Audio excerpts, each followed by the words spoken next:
श्री महाशिवरात्रि के दिन सारा दिन नाचते गाते जो है वो व्यतीत हो गया हमारा। इससे पहले सुबह सुबह जो है छोटी और बड़ी जो है वो बच्चों को साथ लेके और मंदिर चली गई थी।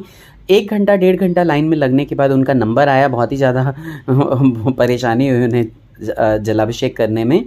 फिर छोटी ने और बड़ी ने अच्छे से जलाभिषेक किया और अपनी अपनी मनौतियाँ मांगी और बहुत ही अच्छे से, क्योंकि 1-1.5 घंटा हो गया था तो भक्तों की भीड़ भी थोड़ा कम हो गई थी और बहुत ही अच्छे से उन्होंने जलाभिषेक कर लिया। उसके बाद फिर मैं मंदिर गया मैंने अपने माधव जी को शिव जी के रूप में देखा। राधा माधव शिव पार्वती का रूप बने हुए थे।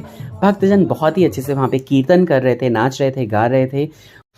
वहाँ से आने के बाद मैं शिव चौक आया और वहाँ पे मैंने भी जलाभिषेक किया और बहुत ही सुंदर से पूरा सा दिन हमारा जो है महाशिवरात्रि का बीता। आपको ये मिनी ब्लॉग कैसा लगा ज़रूर बताइएगा। नए लोग सब्सक्राइब करके जाइए प्लीज़ और हमें ढेर सारा प्यार दीजिए। Take care, bye bye, Radhe Radhe.